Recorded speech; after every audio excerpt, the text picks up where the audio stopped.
आज के इस वीडियो लेक्चर में जो क्वेश्चन हम लोग सॉल्व करने जा रहे हैं वो 10th क्लास का चैप्टर क्वाड्रेटिक इक्वेशन है और अपने आप में एक बहुत ही इंपॉर्टेंट क्वेश्चन है। इस क्वेश्चन में हम लोगों को दिया है the sum of the areas of two squares is 640 metre square. If the difference of their perimeters is 64 metre then find the sides of two squares. तो क्वेश्चन में बोला गया है कि दो स्क्वायर्स हैं और इन दोनों स्क्वायर्स के जो एरियाज का सम है वो 640 मीटर स्क्वायर है, वहीं इन दोनों स्क्वायर्स के पेरीमीटर्स का जो डिफरेंस है वो 64 मीटर है। तब उस केस में इन दोनों स्क्वायर्स की साइड्स हम लोगों को फाइंड करने के लिए बोला गया है। ठीक है, तो क्या निकालना है, इन दोनों स्क्वायर्स की साइड्स हम लोगों को फाइंड करनी है। तो इसके लिए देखिए हम लोगों ने यहाँ पर दो स्क्वायर्स ले रखे हैं, ये बड़ा स्क्वायर है और ये छोटा स्क्वायर है। आसानी के लिए हम लोग इसको क्या देते हैं, स्क्वायर नंबर 1 या फर्स्ट और ये है सेकेंड। तो जो बड़ा स्क्वायर है ना, इसकी साइड को हम लोग लेट कर लेते हैं x, वहीं छोटा जो स्क्वायर है इसकी साइड को हम लोग लेट कर लेते हैं y। और इस तरीके से हम लोगों को x और y की वैल्यूज़ फाइंड करनी है, क्योंकि यही दोनों क्या है, साइड्स हैं इन दोनों स्क्वायर्स की, और हम लोगों के स्क्वायर्स की साइड्स ही तो फाइंड करनी है। बात यहाँ तक समझ आती है। अब क्वेश्चन में दिया है कि दोनों के पेरीमीटर्स का जो डिफरेंस है वो कितना है, 64 मीटर है। इसका मतलब इसके लिए हम लोगों को पेरीमीटर्स की ज़रूरत पड़ने वाली है। और पेरीमीटर अगर इस स्क्वायर का हम लोग निकालें, फर्स्ट स्क्वायर का, और इसके पेरीमीटर को अगर हम लोग P1 से रिप्रेजेंट करते हैं तो पेरीमीटर कैसे निकाल सकते हैं किसी भी स्क्वायर का, फॉर्मूला क्या होता है 4 इंटू साइड, और इसकी साइड क्या है x मीटर है ना, इसका मतलब इसका पेरीमीटर क्या होगा 4 इंटू एक्स का मतलब 4x। बिल्कुल इसी तरीके से इसके पेरीमीटर को अगर हम लोग P2 से रिप्रेजेंट करें, और क्योंकि इसकी साइड क्या है y मीटर है, तो इसका पेरीमीटर कितना होगा, इसका पेरीमीटर होगा 4y। फिर क्वेश्चन में बोला गया है कि एरियाज का सम कितना है, 640 मीटर स्क्वायर है। इसका मतलब एरियाज की भी ज़रूरत पड़ने वाली है। तो इस फर्स्ट स्क्वायर का एरिया अगर हम लोग A1 कंसिडर कर लें तो इसका एरिया कैसे निकाला जा सकता है, क्योंकि इसकी साइड x मीटर है तो इसका एरिया क्या होगा, साइड का स्क्वायर मतलब x स्क्वायर होगा। बात यहाँ तक समझ आती है। और अगर इस स्क्वायर के एरिया को A2 से रिप्रेजेंट करें तो क्योंकि इसकी साइड क्या है y है तो इसका एरिया क्या होगा, y स्क्वायर होगा। करेक्ट है। तो चलिए अब क्वेश्चन को आगे बढ़ाते हैं। कभी भी जब क्वेश्चन में दो कंडीशंस दे रखी होती हैं तो हम लोग क्या करते हैं, एक कंडीशन का यूज़ तो वैल्यूज़ फाइंड करने के लिए करते हैं और दूसरी में वो वैल्यूज़ हम लोग फिट कर देते हैं। करेक्ट है। तो पहले कौन सी कंडीशन का यूज़ कर रहे हैं, पेरीमीटर वाली कंडीशन का यूज़ कर रहे हैं। और हम लोगों को बोला गया है कि पेरीमीटर्स का जो डिफरेंस है वो कितना है, 64 मीटर। डिफरेंस का मतलब क्या होता है, बड़ी वैल्यू में से छोटी वैल्यू को माइनस कर दें तो डिफरेंस मिल जाएगा। और देखिए बड़े स्क्वायर का पेरीमीटर ज़्यादा होगा ना, इसका मतलब बड़े स्क्वायर के पेरीमीटर में से अगर छोटे स्क्वायर के पेरीमीटर को माइनस कर देंगे तो क्या मिलना चाहिए, 64, यानी कि डिफरेंस मिलना चाहिए। और यहीं से हम लोग क्वेश्चन को स्टार्ट कर रहे हैं। तो अकॉर्डिंग टू क्वेश्चन क्या कह सकते हैं कि P1 माइनस P2 किसके इक्वल है, ये इक्वल है 64 के। करेक्ट है। P1 की वैल्यू कितनी है, देखिए P1 की वैल्यू है कितनी, 4x। तो P1 की जगह पर रखा 4x, P2 की जगह पर रख सकते हैं क्या, 4y। तो यहाँ पे रखा 4y and this equal to 64।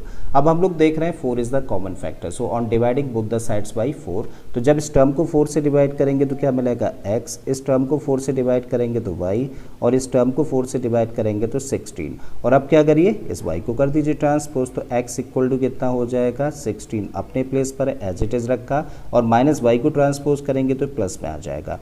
मतलब इस तरीके से x की वैल्यू क्या निकल आती है, 16 प्लस y। ठीक है। और ये बड़ा इंपॉर्टेंट पॉइंट है तो इसको मान लेते हैं इक्वेशन नंबर 1। अब आ जाते हैं क्वेश्चन की दूसरी कंडीशन पर। तो क्या दिया है हम लोगों को, that the sum of areas, sum of areas कितना दे रखा है, 640 मीटर स्क्वायर। करेक्ट है। और सम ऑफ एरियाज का मतलब क्या है कि भाई पहले का एरिया और दूसरे स्क्वायर का एरिया दोनों को प्लस कर दें तो किसके इक्वल होगा, 640 मीटर स्क्वायर के इक्वल होगा। आपके हिसाब से एरिया कितना है फर्स्ट स्क्वायर का, ये तो एक्स स्क्वायर है, रखिए इसके प्लेस पर, तो यहाँ पर रखा एक्स स्क्वायर। दूसरे स्क्वायर का एरिया क्या है, वाई स्क्वायर, तो यहाँ पर रख देते हैं हम लोग y square and this equal to 640।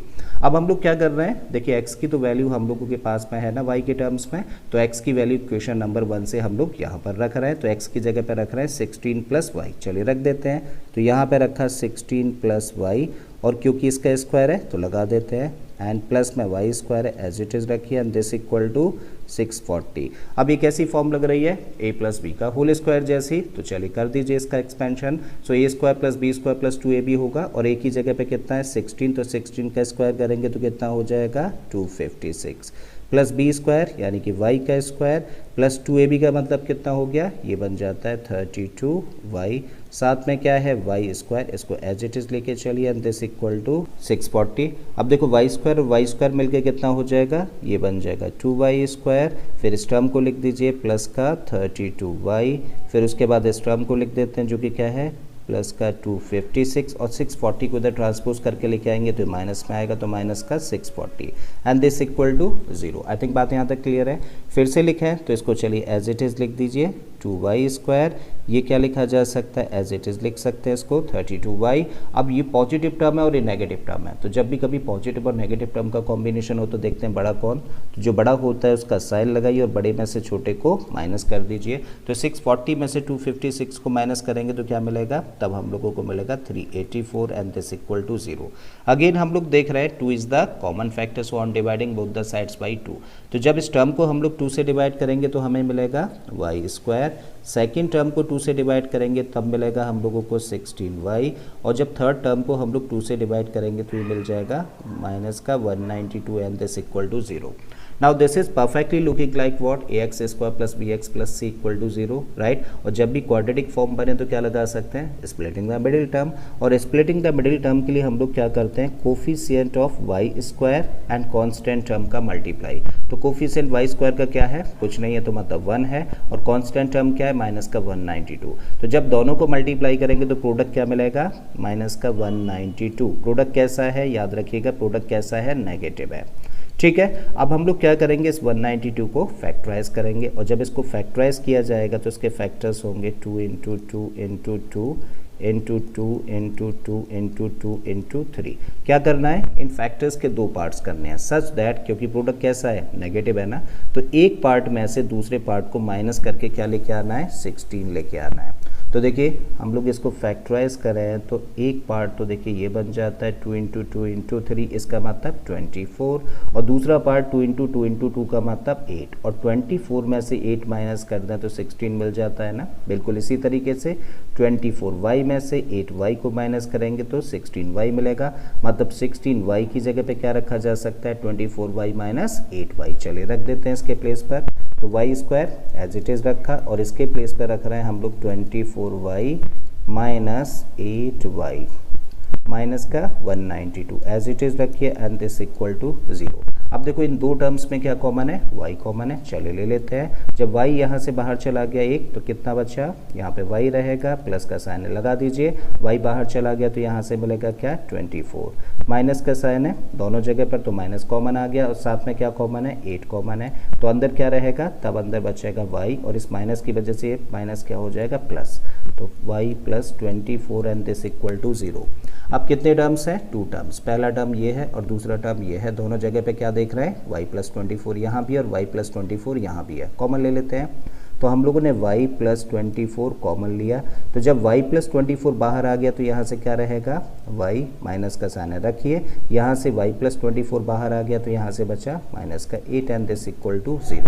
Now the product of 2 expressions is 0, so at least one of them must be 0। या तो क्या होगा, y प्लस 24 0 के इक्वल होगा, या फिर y माइनस 8 की वैल्यू 0 के इक्वल होगी। अगर y प्लस 24 0 के इक्वल है तो इस तरीके से y की वैल्यू कितनी आ जाती है, ट्रांसपोज करते हैं तो माइनस का 24, और क्योंकि y क्या है, साइड है स्क्वायर की, और साइड कभी नेगेटिव तो नहीं हो सकती है ना, यानी कि लेंथ कभी नेगेटिव नहीं हो सकती है, तो इसका मतलब ये वैल्यू रिजेक्ट कर देंगे।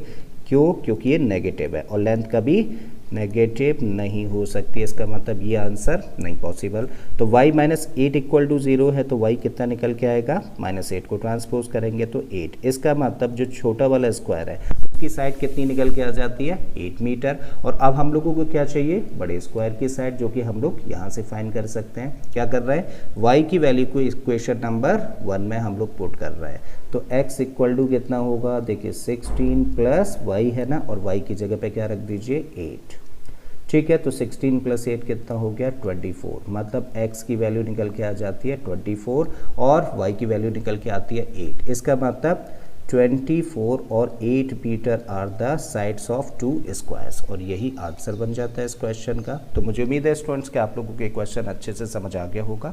अगर ऐसा है तो प्लीज़ वीडियो को लाइक कर दें, चैनल को सब्सक्राइब कर लें, और बाकी के इसी तरीके के क्वेश्चंस के लिए आप मेरी प्लेलिस्ट में चले जाइए। ऑलरेडी इस तरीके के बहुत सारे क्वेश्चंस मैंने अपलोड किए हैं।